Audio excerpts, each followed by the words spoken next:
Hay una película que está haciendo mucho daño, que es Intensamente. Las emociones no están cableadas en el cerebro. Las emociones no se disparan. No sabes controlar tus emociones. El cerebro es un órgano que tiene como función mantenerte viva. El cerebro no está diseñado para pensar. La parte fundamental del cerebro es mantener el corazón bombeando, mantener la regulación hormonal, mantener los intestinos. Pensar es una tecnología, ¿para qué? Para reducir la energía que utiliza el cerebro para ese proceso. Bienvenidos a La Otra Cara con Linis Palencia, un podcast que hemos venido desarrollando durante meses para poder grabar momentos especiales y entrevistas exclusivas con personalidades importantes de la ciudad de Cartagena. Hoy tengo la oportunidad de poder tener de cerca a un académico, alguien que tiene tantas experiencias dentro del área neurológica y que hoy nos viene a compartir un poco de su conocimiento. Es por eso que nuestro primer invitado es Germán Betancourt. Bienvenidos, La Otra Cara con Linis Palencia. Muchísimas gracias, Lili, por invitarme y a tu equipo de trabajo. Así es, mi equipo de trabajo se puso a la 10, me dijo, Linis, vamos a iniciar con toda, y pues, ¿quién más que con Germán Betancourt? Muchísimas gracias. Nosotros sabemos quién es Germán, pero las personas que te están viendo, muy pocos saben quién es Germán Betancourt, y yo quiero que seas tú mismo quien te presentes. Bueno, Germán Betancourt es un historiador de la Universidad de Cartagena. Estudié el bachillerato en el INEM. Me maestré, tuve una maestría en estudios de género con la Universidad Nacional de Colombia. Tuve un recorrido por un doctorado. Inicialmente empecé en la parte de educación, pero me di cuenta que no era mi área y me trasladé a la filosofía y a la ciencia del lenguaje, específicamente lo que se conoce como la ciencia cognitiva. Y desde el año 2015 vengo trabajando el tema de las funciones ejecutivas en el cerebro, que fue una iniciativa por la Alcaldía Mayor en su momento, que me invitaron a ser parte de una investigación para trabajar con jóvenes en riesgo, jóvenes que pertenecían en pandillas, jóvenes que pertenecían a grupos al margen de la ley, y la idea mía era poder entender cierto tipo de conductas. ¿Por qué me metí con este tema? Y de pronto eso le puede interesar a alguien que esté viendo esto. Cuando yo estudié en el colegio, específicamente cuando estaba en séptimo, un docente en un reporte colocó que tenía problemas de aprendizaje. Y fui incluso, el colegio mandó un reporte a psiquiatría. El diagnóstico fue retardo mental leve. Y mis padres, alerta, me iban a sacar del colegio, y el colegio, en un acto que dicen ellos humanitario, me dejaron con unas condiciones especiales. Finalmente eso hubiese podido ser el fin de cualquier cosa, pero lo importante fue que me dejaban, no me hacían exámenes, me dejaban en un sitio totalmente aparte, y eso me permitía leer. Entonces la lectura fue lo que me salvó la vida, la lectura es lo que me ha llevado hasta donde estoy ahora. Por eso cuando me critican, cuando hablan mal de mí, eso es como un combustible. Porque me acuerdo cuando estaba en mis primeras etapas de desarrollo, que creo que era una etapa importante, uno tiene en la adolescencia. Yo no recuerdo una novia de la adolescencia porque incluso la autoestima tiende a bajar. Entonces, hoy día soy director de un grupo de investigación en la antropología de la neurociencia. He trabajado en la Universidad de Cartagena como jefe de departamento de investigación de los programas de distancia. Actualmente estoy dedicado a la escritura de temas de neurociencia, emociones, funciones ejecutivas, y un temita por ahí sobre la muerte y el duelo. Wow. Desde la neurociencia, que estoy trabajando ahora en el 2025. Ese es Germán Betancourt. Estudié en Europa, en la Universidad Autónoma de Madrid. Y actualmente voy a hacer otro estudio doctoral en el tema ambiental. Y voy a trabajar los factores ambientales, cómo afectan la educación de los niños. Específicamente, cómo la contaminación afecta el rendimiento del cerebro.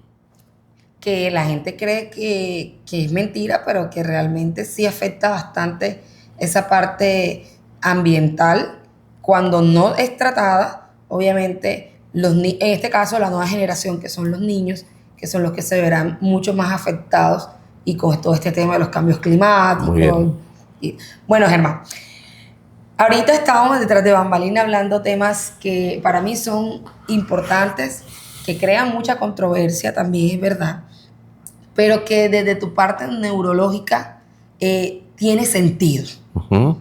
Hablemos algo que quiero partir de ahí. Partamos de las emociones. ¿Qué son las emociones partiendo de la neurología? Partiendo desde la neurociencia. La neurociencia. La neurología es un campo de la medicina que trabaja la parte clínica. La neurociencia tiene múltiples campos. Yo trabajo la parte de neurociencia cognitiva y afectiva. Okay. Mi estudio son cómo el cerebro construye las emociones. Y eso es una excelente pregunta, la que tú haces, porque hay mucha información sobre las emociones y hay poca certeza realmente, poca investigación seria sobre la emoción. Y es que lo pregunto porque desde tu experiencia con lo que me acabas de contar, me parece que es importante de tu experiencia sea también un plus para las personas que de pronto están viviendo lo mismo y que de cierta forma sus emociones no les permiten poderse mostrar o poder salir adelante o no mirar el problema como un obstáculo, sino como una solución, que fue lo que tú hiciste. Eso es una excelente pregunta y creo que esto le puede servir a mucha gente que esté pasando por un mal momento. Primero vamos a partir de la parte fundamental, los principios fundamentales. ¿Para qué sirve el cerebro? El cerebro es un órgano que tiene como función mantenerte viva. El cerebro no, y eso lo voy a recalcar, me voy a ganar hater y no me importa. El cerebro no está diseñado para pensar. Okay. Pensar es una tecnología neuronal que el cerebro ha ido adquiriendo a lo largo del tiempo. Pensar, razonar, es un proceso en la etapa del desarrollo del ser humano. El cerebro está diseñado para mantenerte viva. La parte fundamental del cerebro es mantener el corazón bombeando, mantener la regulación hormonal, mantener los intestinos, mantener las excreciones, la sudoración. Y todo ese proceso lo hace 24 horas al día, 365 días al año. Aprender, pensar es una tecnología, ¿para qué? Para reducir la energía que utiliza el cerebro para ese proceso. Me explico. Cuando tú aprendes a cepillarte los dientes, el cerebro reduce energía. ¿Por qué? Porque ya es una práctica que la haces de manera muy rutinaria. El cerebro entonces hace esa práctica como si fuera algo automatizado. Okay. ¿Qué pasa con las emociones? La gente cree que las emociones están en el cerebro. Hay una película que está haciendo mucho daño, que es Intensamente. Okay. Cuando uno ve Intensamente y cree que puede explicar las emociones desde ahí, hay una autora norteamericana que se llama Lisa Feldman Barrett, que es la autoridad mundial en temas de neurociencia y emociones. Ella dice, bueno, si uno le cree a la película, vamos a creerle al coyote Willy, el del Correcamino. De pronto son muy jóvenes. Hay un coyote que corría en el vacío y cuando miraba hacia abajo era que caía. Entonces se podría explicar la física igual como podría explicarlo intensamente las emociones. Las emociones no están cableadas en el cerebro. Okay. No existe eso que llamamos, es que la gente es muy emocional. Es que la gente se le disparan las emociones. Las emociones no se disparan. No sabes controlar tus emociones. No sabes controlar tus emociones. Las emociones no se controlan. Así es. Las emociones son elementos que son producidas a través de una red compleja entre el cerebro y el cuerpo. Las emociones no están cableadas ni en el cuerpo, ni en el rostro, ni en el cerebro. Porque hay gente que dice, es que yo puedo detectar tristeza en la cara de una persona. No, lo que se puede detectar son los 45 músculos faciales haciendo un gesto. Okay. Y eso es lo que se llama el estereotipo de emoción. No es que esté viviendo la emoción. ¿Qué son las emociones? Ya que hacer la pregunta y no quiero irme por las ramas. Las emociones son productos evolutivos en el cual el cerebro y el cuerpo se ponen de acuerdo para establecer una reacción en un contexto específico. La emoción de miedo no es que esté cableada y salga cuando tienes miedo. La emoción de miedo es una reacción cerebral y corporal para mantenerte en un estado de supervivencia. Okay. Cuando tú tienes miedo, la reacción de miedo, la emoción de miedo, porque hay una cosa también que hay que empezar a definir. No es lo mismo una emoción de miedo que un sentimiento de miedo. Son dos mentes diferentes. Sentimiento de miedo es producido psicológicamente por uno. El sentimiento de miedo uno lo produce por la vida cotidiana, por las cosas que te meten en la cabeza, uno produce un sentimiento de miedo. Pero la emoción de miedo es un proceso fisiológico en el cual el cerebro y el cuerpo se ponen de acuerdo para poder ejecutar una acción. Okay. ¿Por qué existe el miedo? El miedo existe como una forma de alerta del cuerpo que no está preparado para una acción específica. ¿Por qué siento miedo? Porque no estoy preparado para eso. Y como no estás preparado para eso, no hay un referente energético metabólico para poder afrontar un problema. Como no lo puedes afrontar, el cuerpo envía una señal al cerebro que se llama interocepción. El cerebro escanea el cuerpo. ¿Cómo estamos hoy día para afrontar este problema? El cuerpo es tan sabio. Es que a mí me encanta este tema porque tiene una sabiduría impresionante. Pero sí hay que prestarle mucha atención al cuerpo. El cuerpo envía una señal. Y el cerebro interpreta esa señal como miedo. No es que sea miedo como tal, porque no existe un elemento psicológico inherente para esa señalización, sino que el cerebro lo que hace es interpretar las señales. Okay. Y la señal se interpreta como miedo. La señal se puede interpretar como alegría. La señal se puede interpretar como tristeza. La señal se puede interpretar como asco. ¿Por qué? Porque las emociones son productos evolutivos para el mantenimiento y la supervivencia del cuerpo. ¿Por qué existe el asco? Porque el asco permite que no te intoxiques. Así es. Y es una emoción. El asco es una emoción. Y la ponen en la película intensamente como la malvada, como ese muñequito verde odioso. No. El asco permite que no te tomes un yogur que está pasado. Porque envía una señal al cerebro y esa señal se configura con un estado alostásico del cuerpo. Tu cuerpo reacciona. Y tu cuerpo reacciona. Entonces, las emociones son reacciones del cuerpo aprendidas. Son aprendidas. No son biológicamente estables. ¿Por qué? Porque el cuerpo lo que hace es enviar una señal y esa señal la interpreta el cerebro. Te voy a poner un ejemplo para no extenderme hasta acá para que me hagas otra pregunta. El toro, el animal, el toro, tiene dos conos en el globo ocular, en el cual esos dos tonos no le permite distinguir el rojo. Okay. Los toros y los perros no ven el rojo. Entonces, ¿qué ha dicho la cultura popular en la historia? ¿Que los toros reaccionan al color rojo? No, el toro reacciona al movimiento. Wow. Entonces, no, la gente en corralejas, en corridas de toros, le muestran una manta roja. El toro no ve el rojo. Para el toro, el rojo no existe. Neurológicamente hablando, el toro construye un proceso emocional de supervivencia frente a un movimiento de alguien que le está mostrando algo de manera muy agitada y él reacciona a eso. Pero ¿qué han dicho los seres humanos? De que los cerebros son reactivos. No, los cerebros no son reactivos, los cerebros construyen. ¿Cuál es la reacción que deben tomar? Dependiendo de la cultura, la educación, la fisiología, cómo está el cuerpo, cómo estás tú. Incluso hay un proceso que se llama la alostasis. Si tú duermes mal, y eso se lo digo a los jóvenes actualmente que están haciendo cosas que se quedan hasta las 3 de la mañana viendo redes sociales. Tienen que ir a la universidad o a un trabajo a las 6. Cuando uno se despierta, el cerebro hace un proceso de reconocimiento alostásico. ¿Qué es la alostasis? La alostasis es como si fuera una especie de proceso de contabilidad, de con cuántas hormonas cuento hasta ahora, cuál es el nivel de azúcar que tiene mi cuerpo, cuál es el nivel de sodio, cómo está, por ejemplo, qué sé yo, la hidratación, cómo está el cortisol, múltiples cosas. El cerebro tiene que coordinar todo ese tipo de hormonas. ¿Qué pasa? Que cuando te levantas, como perdiste sueño, no reparaste, claro, no te alimentas bien, pasas tomando chitos, pasas tomando papitas, pasas tomando gaseosa, el cuerpo está deshidratado. ¿Qué pasa? Que cuando te manda la señal, te manda una señal de cansancio. Entonces, ¿qué dice la gente comúnmente? Estoy deprimido.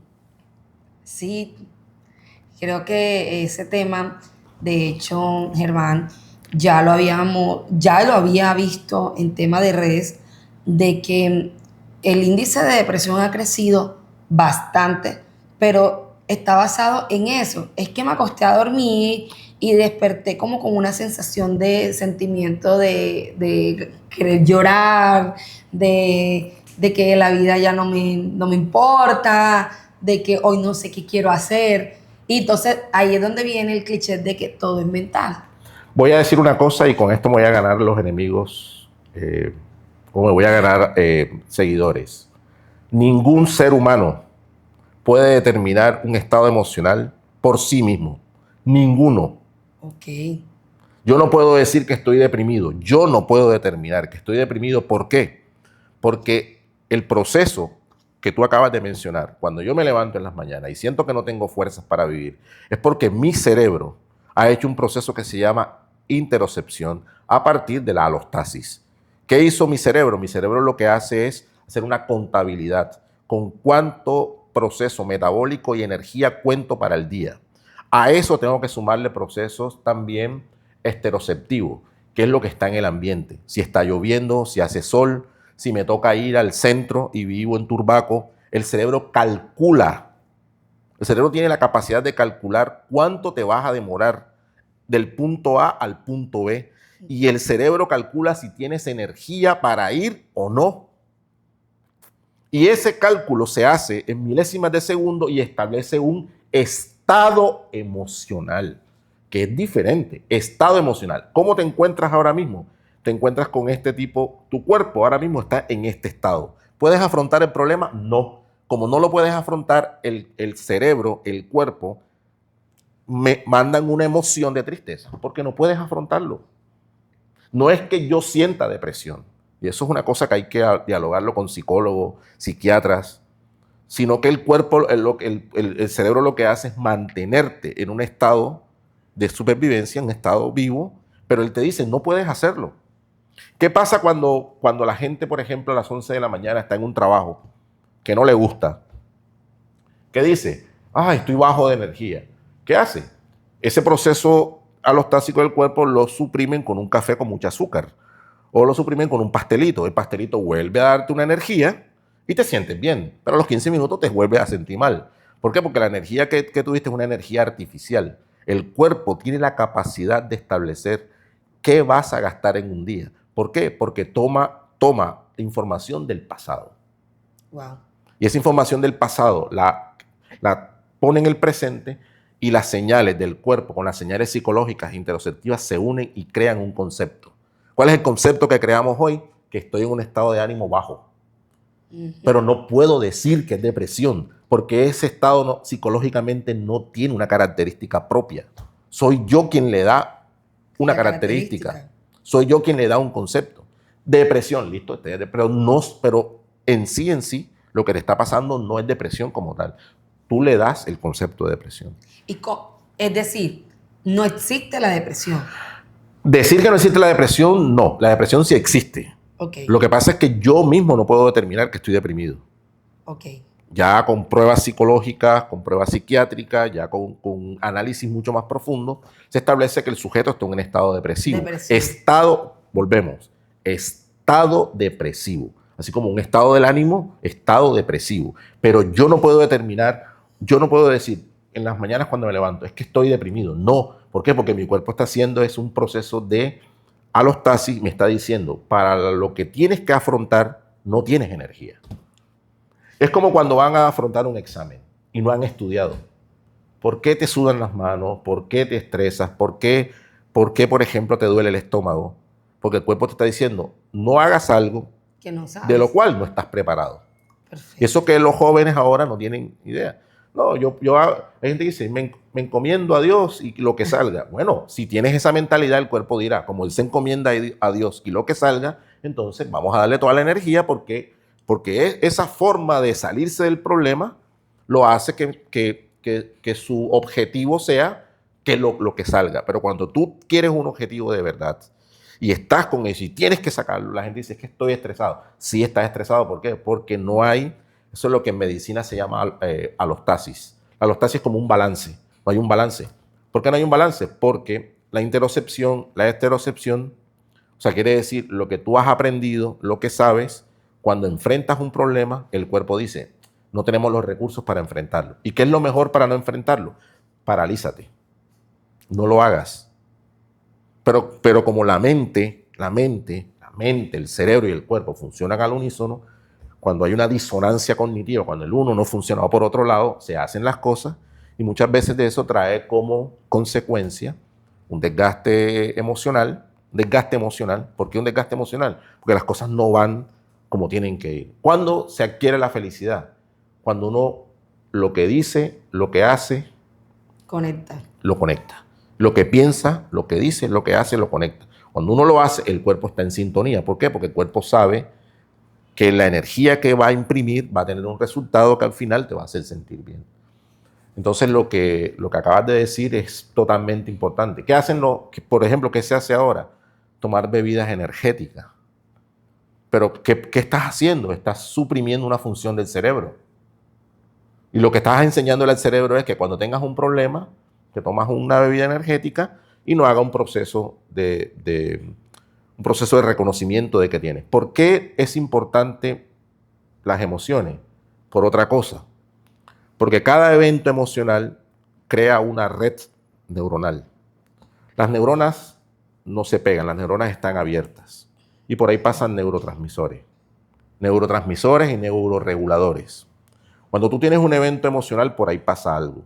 ¿Qué pasa? Que cuando vuelves a recordarlo, vuelven a pasar los mismos neurotransmisores. Si no prestas atención, se te repite y no te das cuenta. Okay. Porque el cerebro es un órgano es predictivo. Y eso es lo que yo quiero regalar hoy acá. Que me he dedicado a la antropología de la neurociencia porque no quiero entender el cerebro en la parte clínica. Quiero entender el cerebro en su parte social. ¿Cómo hace? El cerebro predice. Es como el celular. Cuando estás escribiendo un mensaje y has escrito mucho esa palabra, ¿qué hace el celular? Te la repite. Entonces el cerebro es predictivo. Por eso cometemos muchos errores. ¿Por qué cometemos muchos errores? Porque el cerebro en su predicción ve lo que quiere ver. Okay. Hay una cosa en redes sociales que decir que lee esta frase y ponen dos opciones. Una es, mi sobrino va en una bicicleta o mi sobrino va al alquiler. Cuando tú lees la frase, el cerebro lo que hace es predecir. Esa misma técnica es lo que utiliza el cerebro. El cerebro predice. Por eso es que el cerebro siempre busca el error. El cerebro no busca el cerebro busca el error. Tú puedes estar muy bien vestida, pero otra mujer u otro hombre va a ver tu error, porque es la única manera en que aprende. Así es. El cerebro aprende por el error. El error genera un estímulo que permite que el cerebro esté alerta. Entonces siempre estamos en el error. Hay una cosa que me parece fascinante, y es que cuando me he entrevistado con una psicóloga en ciertos lugares, siempre buscan mis errores. Y el problema es que yo puedo saber mucho de neurociencia, pero cuando a mí me hacen saber mis errores, mi cuerpo y mi cerebro entran en un estado de supervivencia. Y uno se encoge. ¿Por qué te encoges? Porque el cerebro no quiere pasar por eso nuevamente. Y es ahí la característica, por ejemplo, del trauma. La gente dice el trauma es la amplificación de un hecho que hace el cerebro para que no lo repitas. Es decir, oye, ya entramos a la parte que más me... Pero antes de entrar a los traumas, entonces ese tema de que todo es mental, ¿es falso o es todo es mental y no todo es mental? Porque la idea es que todo es una relación cuerpo, mente, cerebro. No todo es mental. Corazón bombea sangre. Corazón bombea sangre, pero en el corazón hay neuronas. Ok. En el corazón hay neuronas. Porque sabemos que hay gente que dice, es que yo pienso con el corazón. No, es una metáfora. Metáfora. O es que son sentimientos que yo tengo y mi corazón lo transmite. Es que eso es... Entonces yo digo, pero ¿cómo el corazón puede tener sentimientos? No. Es una linda metáfora. Lo que pasa es que Aristóteles, por ejemplo, creía que el cerebro era un refrigerador y el corazón era lo que realmente establecía la razón. Eso es una idea que viene de la antigüedad. Y es una idea que todavía sigue dando vueltas. Que no puedo tomar decisiones con el corazón. Y mira, o sea, y parece una cosa de risa, pero eso la neurociencia sí, todavía lo mantiene. Por ejemplo, escribí un capítulo de libro hace muy poco sobre el tema, o sea, que lo tengo fresco para que me hagas todas las preguntas que tú quieras. Se decía incluso que existen 3 cerebros, más hay coaching, hay neurólogos, hay neurocientíficos que creen que existen 3 cerebros. Un cerebro reptiliano, que es donde está la parte, por ejemplo, instintiva, de sexo, búsqueda de comida. Esa parte entra a una zona que es el sistema límbico. El sistema límbico es el sistema de regulación emocional y después el neocórtex. O sea, ¿qué hacía Platón? Platón en la antigüedad decía que el ser humano tenía una lucha entre una bestia interior. Esa bestia interior planteaba lo que sentía a través de lo que llamamos emociones, y el neocórtex, esta parte de acá en el lóbulo frontal, que era la razón, mantenía todo. Falso de toda falsedad. Solamente existe un solo cerebro y el cerebro funciona en red.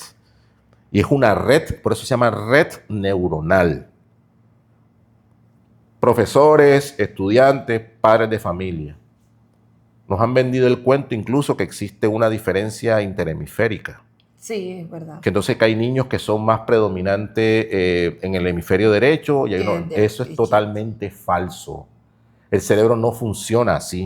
El cerebro funciona en una red coordinada entre todo el cerebro, el cuerpo, hasta una uña. El cerebro funciona al unísono. Por eso siempre es importante, y eso se lo digo a todos, hacer ejercicio, mantener bien el cuerpo. Si tú te alimentas mal, el cerebro no funciona. Si tú no duermes bien, el cerebro no funciona. Si tú tienes una arritmia cardíaca, el cerebro va a funcionar diferente. Entonces, cuando a la frase que dice que yo pienso con el corazón, no. Se piensa con el cerebro. E incluso nosotros no vemos por los ojos. El que ve es el cerebro. Los ojos son una proyección. Más, la gente dice la lectura no es natural. Leer no es natural. Leer es una tecnología que hemos aprendido y tiene apenas tiene 5.000 años. El cerebro lo que hace es reproducir imágenes y lo lleva, por ejemplo, al córtex visual que queda acá atrás. Yo tenía un estudiante que quería hacerse gracioso siempre. Yo le decía, no vemos con los ojos. Entonces hacía así, miraba para atrás. Entonces vemos con el cerebro. Y decía, eso es lo que estás haciendo, es real. Porque vemos acá atrás. Lo que pasa es que la imagen entra y empieza a reproducirse, el área de Wernicke, el área de Broca. Okay. O sea, el cerebro lo que hace es reproducir las imágenes. Por eso vemos alucinaciones. Por eso nuestros sentidos nos engañan. Porque lo que ve es el cerebro. El cerebro es lo que ve. Y el cerebro ve lo que quiere ver. Si tú estás viviendo una situación ahora en la cual estás angustiada, es una situación que no puedes salir, es porque tu concepto del mundo es el que está angustiado. El problema está en tu mente. Los problemas están en la mente de cada cual. Ahí sí. Ajá. De hecho, Germán, perdona que te interrumpa. Tranquila. Yo estuve viendo algo que, hablando con el tema de que los ojos no ven, hay personas que cierran los ojos y el cerebro inmediatamente lo guía a donde quiere ir. Pero como es más, cuando te dicen que puedes escribir con el teléfono, con los ojos cerrados, y realmente el cerebro con las manos te hacen escribir la palabra que está en tu cabeza. ¿Y cómo lo hace? Pero si tenía los ojos cerrados, ¿cómo lo pude hacer? O cuando te venda un ojo, entonces necesitas llegar al otro punto y tienes que introducir algo en un tarro, lo que sea. Yo no lo vi, pero tu cerebro te decía que era ahí, que era de esa manera como lo tenías que hacer. Bueno, te voy a regalar el concepto, se llama memoria de trabajo. Ok. La memoria de trabajo es una memoria que adquiere el cerebro, una cosa que se llama las funciones ejecutivas, y me gustaría que me preguntaras por eso. El cerebro lo que hace es, para poder ejecutar una acción, guarda información. Ok. Y ejecuta cuando tiene que ejecutar. Por ejemplo, cuando uno se monta en un ascensor, que eso lo hago yo y creo que lo hace todo el mundo, cuando hay símbolos de braille, uno intenta leerlo. Uh-huh. ¿Por qué? ¿Por qué no puedes leerlo? ¿Por qué? Porque el circuito de la lectura de braille necesita que tus ojos no funcionen. Okay. Porque el cerebro, cuando el ojo no funciona, el córtex visual modifica las neuronas para que sean entonces esas neuronas que estaban destinadas a ver, se amplifiquen el tacto. El cerebro es tan poderoso, por eso las drogas, el azúcar, el alcohol son tan nocivos para el cerebro, es tan poderoso que cuando necesita ejecutar una acción, concentrarse en algo, hace un recableado para poder tener todo el potencial neuronal para que esa acción que voy a hacer la haga de manera espectacular. Más los que van al gimnasio no me dejan mentir.